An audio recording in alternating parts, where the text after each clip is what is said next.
Welcome to the AI Leadership Hub. If you're a manager, a leader, a consultant, or someone that's just leading AI transformation in your organization, then this podcast is for you.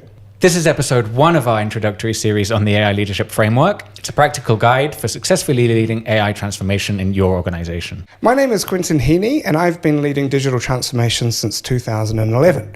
In 2024, my colleague Lloyd Weston and I studied AI product and service development at MIT. And I'm Lloyd Weston, and I'm here to ask the questions that you might tackle when leading AI transformation in your organization. You can download a full version of the framework that we take you through today down here.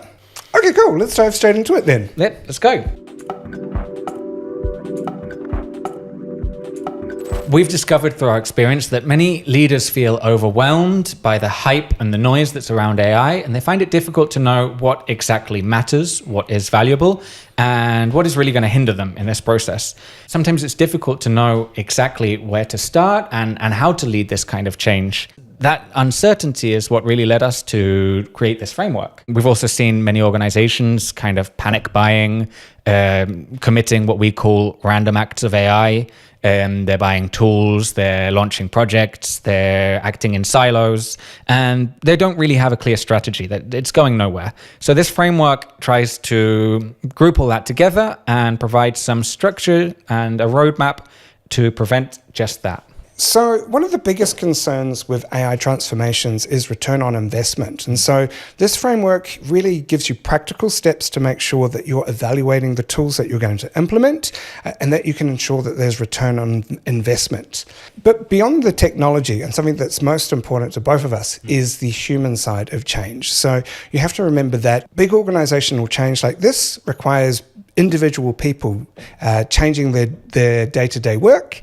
And so when you're planning this, you need to make sure that you're getting input, that you're planning for resistance, so that you really do embed this change properly in the organization. And so this framework has practical steps for that. So let's dive into the AI Leadership Framework and the 6 steps that will take you through your AI transformation from start to finish.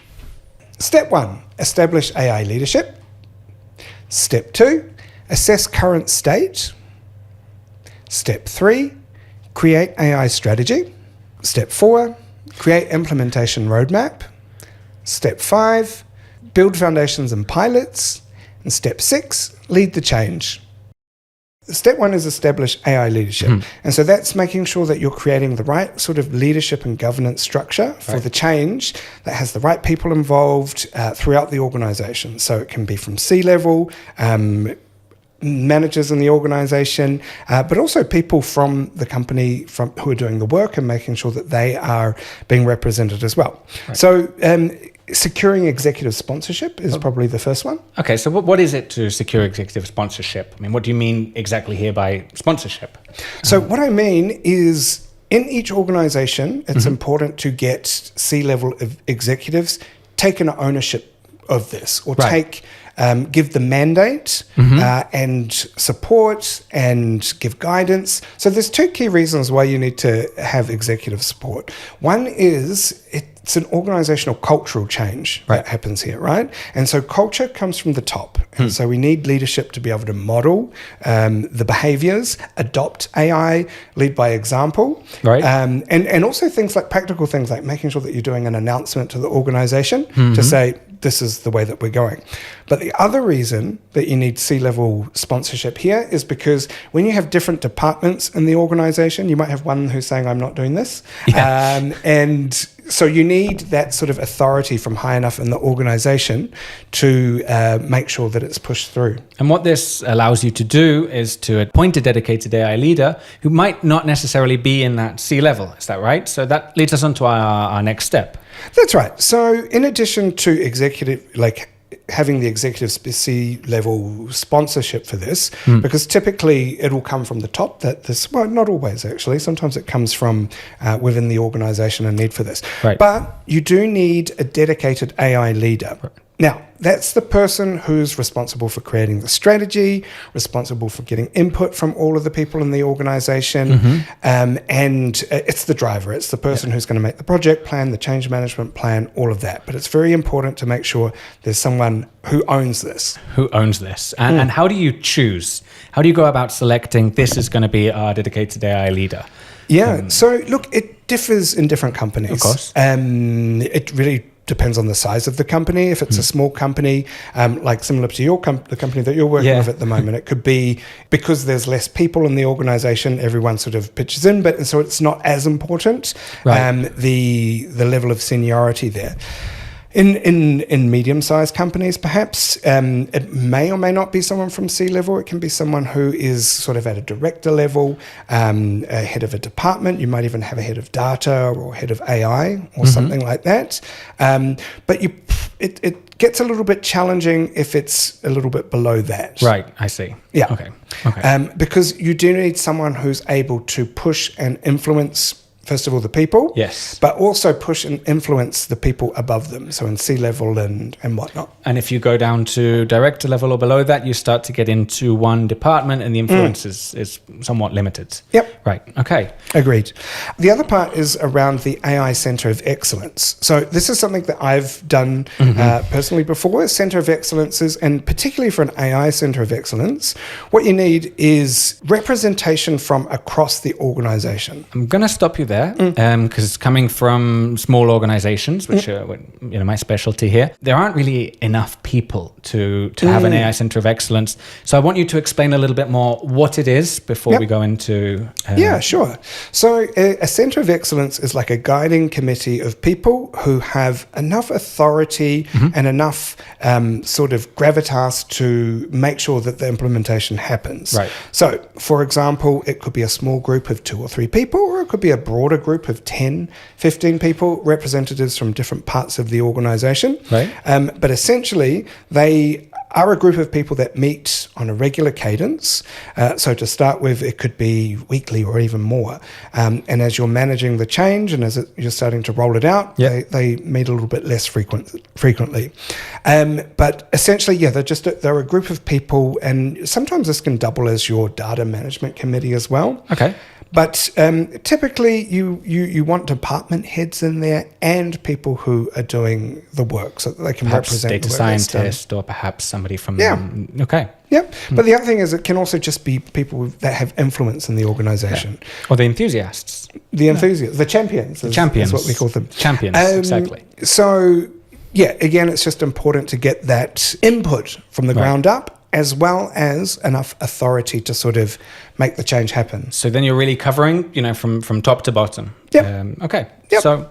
So who should be setting the goals really here when we're right at this early phase? So in this early phase, when you're establishing the AI Center of Excellence and the person running this, it varies where this is coming from. Like, it could come from IT, it could come from C-level, like it varies who's going to set the goals. But the intention of what you're trying to achieve, that needs to be agreed to, or at least bought into and sponsored by C-level executives. So I think that leads us on to assess current state, which is our next step. So let's dive into that. Sure. So assessing the current state is about, first of all, you're scanning your organization to take stock of what you already have and what you don't. So what I mean by that is you'll be surprised within the organization what tools people are already using, what levels of AI knowledge people have. It's not uncommon to surprisingly find that someone has a master's degree in data science or something. They might not be using it. But typically how you go about this is through interviews. So it's your research phase. And it's not just about finding the AI champions, right? It's also about detecting those people who may have some pushback, the skeptics. Yeah. So look, that's another key thing. So I think the key things you're looking for in this stage are listening and engaging widely. So that's when you're doing your surveys, taking an inventory and stock of the tools that you currently have. Through mapping the skills that you have in the organization. So being able to determine what skill sets they have. Who already knows a lot more than you might realize, who may even be involved later in the training or in this. So that you're finding champions for this. A cultural readiness test. This is quite important as well when you're figuring out not only the cultural feelings towards AI, but also for change in general. Like, what's the appetite for change? Is it a company that's quite stuck in their ways, or is it someone that a company that embraces change? These are the things that you want to do in your cultural readiness test. Yes. Address specific AI concerns. So, as we know, there's a lot of panic. There's a lot of panic around AI. People worried about losing their jobs, all of this kind of stuff. So you really need to, address these concerns. Take stock of them. Yeah. And other concerns are we going to just pour a load of money into something that's not going to work? Is AI going to breach our ethics? Is it going to follow our company culture, or is it going to just do its own thing? There's a lot of misunderstanding and there's a lot of concern around here. So we want to, really make sure that falls into this assess current state step. Exactly. And so, really you're identifying the pain points, you're identifying the opportunities, you're identifying the people you have in the organization, the tools, all of these kind of things. And then you document it. So you document the readiness that your organization has and the gap. So it's really just about doing your initial research, right? Right. Where are we? How do people feel about this? How ready are we for some kind of change? Documenting it all as your starting point. So that's like your input, your research. Yeah. The next step's really one of the big ones. And I think we'll talk quite a lot about it because it's where we really want to go. But I think something I want to say even before diving into it is the first two steps are vital before we get to this stage, for this stage to stand up. And that is creating your AI strategy. There are many ways that you can go about creating an AI strategy. And so in our framework, we map out what are some of the key things that you should do. But I want to say that first of all, we will do a whole session on this because it's really quite nuanced. It depends on your organization. But essentially what you're doing is you are creating a battle plan for implementing AI, right? So you've taken your research and then you're now coming up with your battle plan. So when you're doing this, some super important things. One is you need to make sure that you are aligning with your business goals. Right.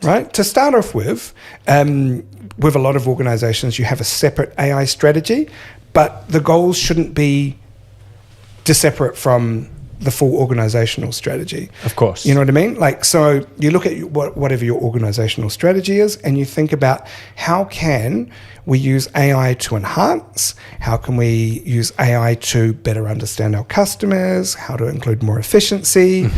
All of these kind of things. So that's the critical first step, making sure that you're aligning with whatever your organizational goals are. Right. So we want to have here pretty clear what the business's North Star is, what where we're going, what the values are. And that should all have come from step 2, from the assessment. Then what you want to start doing is determining what your AI use cases are. So you've done all your research, you understand what your organizational goals are, and so now you want to start looking maybe by department or maybe by objective or by KPI, start brainstorming, taking the feedback that you've had from other people, or continue to get feedback, but what are the different ways that you're able to use AI to meet those objectives? So can you give me an example here of a use case, to kind of exemplify and make it a little bit more concrete? Okay, so a simple one, which a lot of people start using for their pilots, is knowledge management. Yes. So how are we using... how are we currently doing knowledge management? A lot of people struggle with this in general, actually, knowledge management. Like, where is everything written?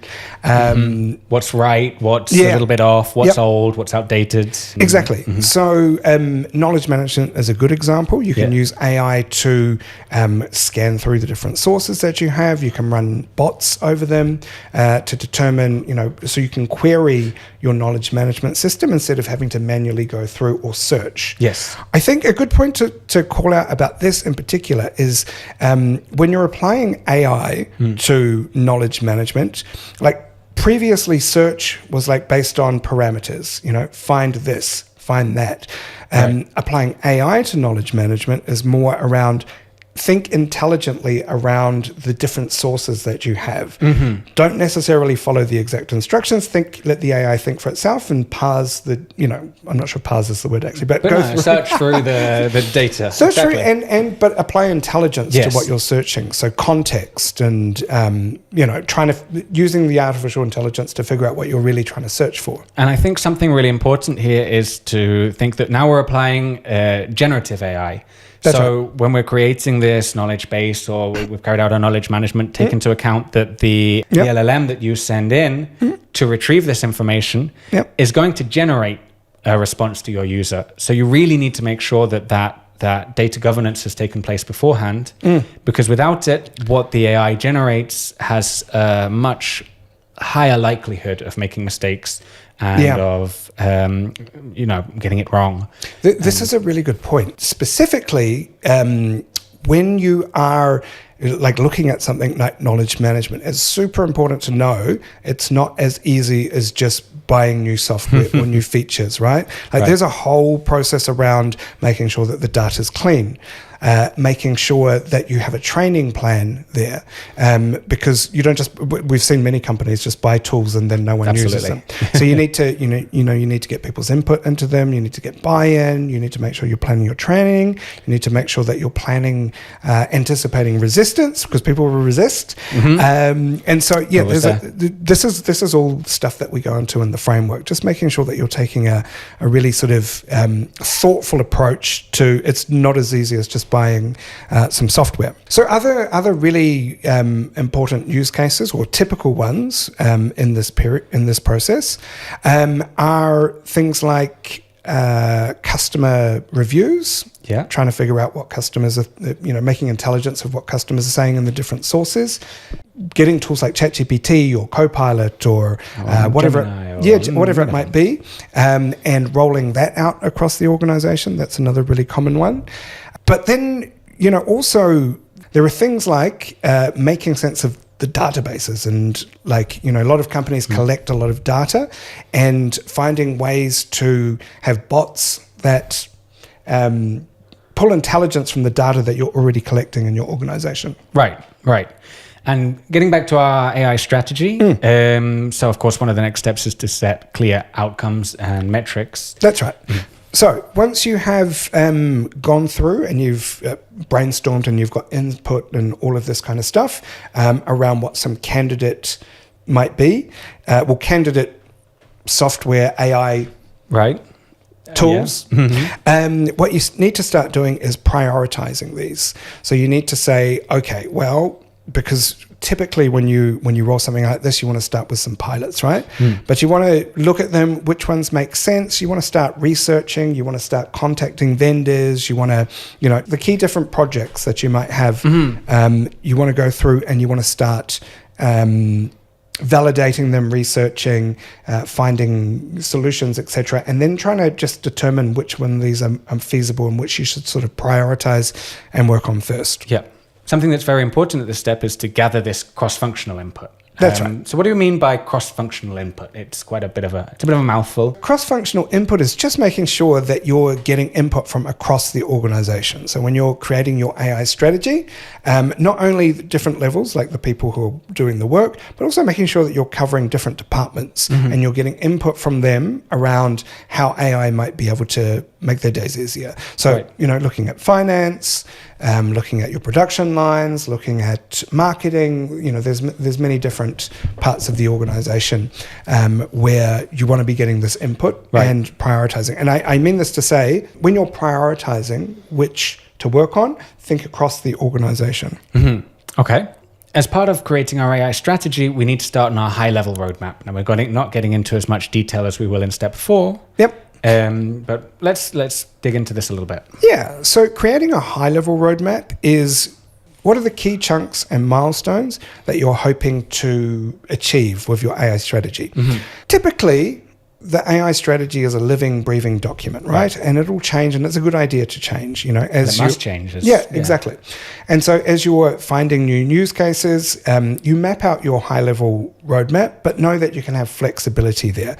But I say this is because when you are putting together an AI strategy, typically you start with some kind of presentation to C-level or presentation to the sponsors or whoever is funding the strategy. So while you don't have to have all of the roadmap there, it's good to just sort of say, this is what our goals are. Yeah. We hope to cover these things. And then once you've mapped out, your map, your ideas, you've taken your input, all of this, what you want to do is try and secure some initial flexible funding. Flexible.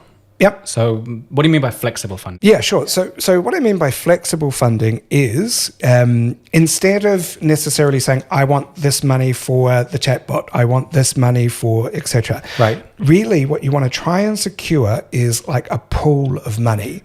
Because as you're going through and as you're trying these things, you'll find that, things change. Right. So maybe you don't want to invest as much as you thought you did in the chatbot because actually you find that something else is more valuable, or perhaps something else starts to take up a little more. But how do you make sure that flexible funding that you get doesn't just get eaten up by any random act of AI? Well, so that's going back to the step about prioritizing your use cases and prioritizing across the organization. So there's many different sort of techniques you can use for that. There's WestJeff, there's return on investment models, but you want to try and put some sort of rating on them. Could use RICE as well. Yep, these kind of things, yeah. So you are trying to prioritize, but across the organization and the budget as well. So the budget should go like for the AI transformation, ideally. Rather than specifically on individual tasks. Yes. Sometimes though, individual departments, they might have separate budgets to the AI budget. And it could be that, let's say, the product department already has money for a project management tool or something like that. And so sometimes that's also part of the prioritization, though, knowing that other departments can pay. But yeah, essentially what we're trying to say is that you have a flexible tool because you're literally going to do trials and find, we don't need that. Yeah. no one's going to use that. I think last but not least in this case is establishing responsible AI principles. So this really needs to come into the AI strategy at this level. So it really does have to come into there. So establishing responsible AI principles is the final step in here. And that's just making sure things like your data governance, things like your policies on your data, also things like this basically. But you want to start having a think about all of these. And we can go into we will go into more detail in another episode. But just these things, making sure that they're included. So just to go through them again, from our framework perspectives, we've got align clearly with business goals. We've got prioritize AI use cases, set clear outcomes and metrics, gather cross-functional input, create high-level roadmap, request initial flexible funding, and establish responsible AI principles. So once we've been through those steps, that's when we can start to have a look at creating the implementation roadmap, which is our step 4. Here, what we're looking to do is to translate strategy into practical execution plans with clear milestones. Yeah. So now this is something that is near and dear to my heart. So this is the project management and the change management. This is what I have been doing forever. And so this is about defining your project plan. Now, I'll say that each organization, the way that they do project management is different. Change management as well is super important for this. But what I mean is some organizations run like project plans, others in agile, etc. But either way that you go, like either defining your project plan or your backlog, you need to make sure that you're getting these key steps, key milestones mapped out. I say this because regardless of how high up in the organization, whoever you are in the organization, you're always going to have to provide a status on how things are going. So making sure that you're visibly giving high-level milestones, knowing that they can change and having flexibility with them is super important. Also sequencing your tasks. So once you've sort of mapped out, I like to call it a work breakdown structure, which is breaking things down into the different tasks. You want to start sequencing them in a logical order. Now, depending on the scale of what you're doing here, it could be, depends on the size of your company, it could be key milestones for each department, or In addition to that, you'll probably have key rollout ones as well. So training across the organization and communications and purchasing licenses and all this kind of stuff, right? So you'll have your organizational wide milestones. In addition to that, you'll have probably departmental ones. And even the process for these two things might be different. So you might run like a waterfall fashion timeline with the milestones for the overall change. And it could be that it's individual agile teams who are delivering changes within departments. Whichever way you go, it's just important to start getting these things down so that people can track them and making sure that it's visible for people. So we've got dividing the projects, tasks, or the backlog, sequence tasks logically, set meaningful and flexible milestones. So these three things are tied in together. I mean, and they very much come from project management principles. So for many people who've carried out project management, product management, change management, they shouldn't be totally new. And it's worthwhile to mention here that many parts of this AI transformation will rely on and can be backed by principles that we've used in the past. Oh, exactly. That's one of the most important things to say. Just because there's AI in it does not mean that it's not a digital transformation and that it's not an organizational change. Absolutely. There are additional steps, of course, because of the nature of AI, the cultural part of it. It's super interesting how I typically find that some of the smartest people are the ones who push back the most on AI. And they have their reasons. They have their reasons. Absolutely. Because it's not there. But it's part of the process. But anyway, look, really what we're talking about here is we are talking about making sure you've got your project plan, your milestones, this kind of stuff. In addition to that, you've got your change management plan. Super important that you're not forgetting mapping out all of the different groups of people who are going to be impacted this. Yes. Anticipating any resistance, because there will be. Making sure that you're getting input. Specifically for me, I find that sometimes the most challenging people are the ones to pull in as champions, get their input, and then they have to they buy in because they were part of the plan. Although we do also find that those people who are initially the skeptics, if you can really flip them, show them the value, you prioritize your use cases, and then, let them see what the value for them will be, how it's going to help them in their day-to-day, how it's going to challenge their pain points. They can often be and become your champions. Exactly. Yeah, they're the best ones to get on board. Yeah, absolutely. In addition to that, you want to make sure that you're refining your budget. So previously you had high-level milestones or high-level pool of budget available. Your flexible budget. Flexible budget. But now when you're getting into the project planning phase, you're making it a little bit more concrete. You're starting to say, okay, well, we're going to focus on this. What are the budgets? Just getting a bit more clear on that. Yeah. And then, your communication plan across the organization. And again, super critical that you get C-level.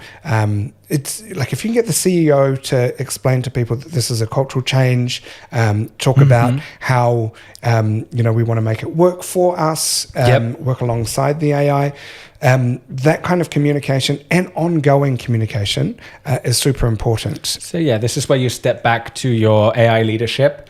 You look at this plan that you set out, you pull from the people who are endorsing you, and you involve them in this communication plan. So you need to know exactly what communications will be sent, who will they be sent from, or who will be copied in, or who will just give you that extra bit of support to say, yes, this is really what's going on, this is what's happening, and this is what can be expected from the company. Exactly.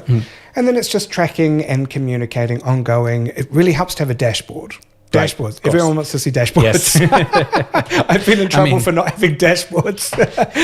I'm sure people can relate to this. But everyone wants to see a dashboard. Make a damn dashboard so people can see what's going on. It's really important. But also to sort of celebrate milestones and just keep track of things. Absolutely. And keep track of just the little steps and the little completions that have happened. It's fundamental. Step 5 is about building your foundations and your pilots. So this is where you've taken your battle plan and you've taken your project plan and your change management plan, and now you're starting to really start working on stuff. By this stage, you've probably got budget secured, you've prioritized the different initiatives that you have, and you are saying, let's start with this one.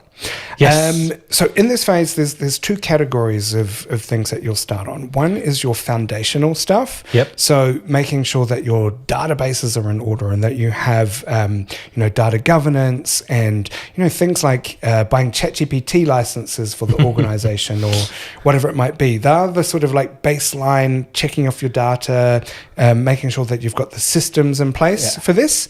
And then in addition to that, you have your pilots. And what we're really trying to do with the pilots is to create some initial success stories that can, really be rolled out and can provide that value. So the thing with pilots is you want to select one that is going to be easy enough to do, but show that there is value. Because not only are you trialing it to see if you've got value, you're trialing it for a success story as well for the organization. So if you can find something like a knowledge management system or training for ChatGPT, or pulling together a bot for your databases or things like that, something that's going to have high visibility is typically a good way to go. Yeah, and here, for example, a quick win that I've experienced in small organizations was working with developers, copywriters whose English is not their native language, and found it difficult to write aligned with a style guide, writing in the right way.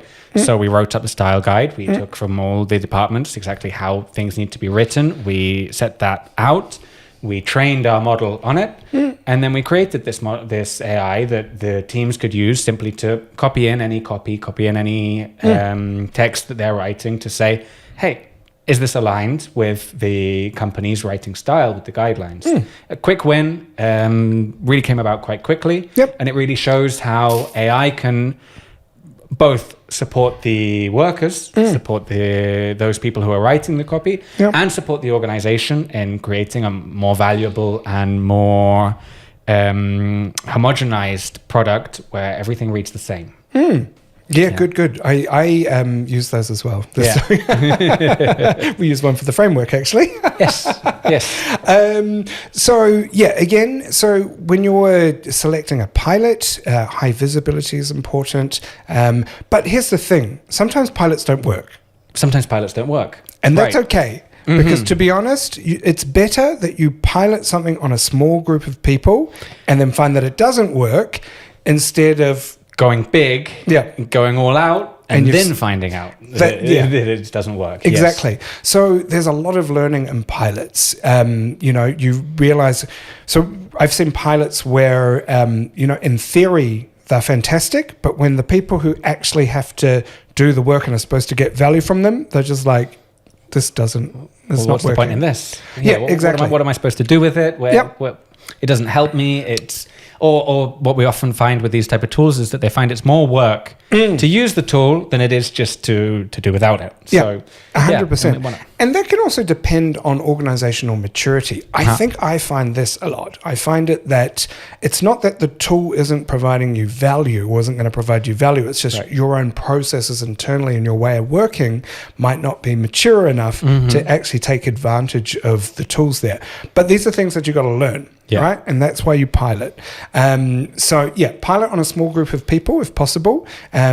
You find out all the bits and pieces that need to happen, like data cleansing and like your policies for data, this kind of stuff. Like you find out all of this, all of the what is it? It comes out of the weeds.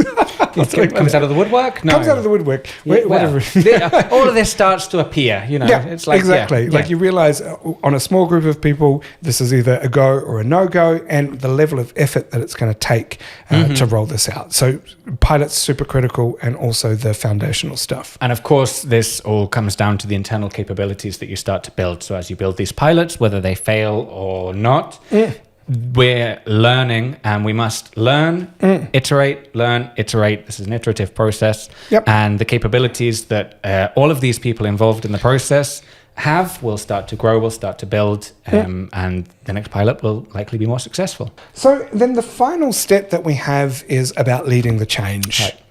And this is about making sure, and this is really about the second part of your change management plan. Right. So you come up with your change management plan, which is determining what the resistance is, getting the input, all of this kind of stuff. But as you start to roll this out, this is where you need to start reiterating messages and stuff. I'll give you a really good example, and it's totally true. Okay. People need to hear things 7 to 10 times before they actually listen and absorb them. I know I do. Especially if they don't want to do them. Right. So having the mechanisms for reiterating messages, for ongoing communications, for checkpoints, for making sure that the training has been sufficient, for getting feedback, all of these kind of things are super important in this leading the change part. Right. But also measuring.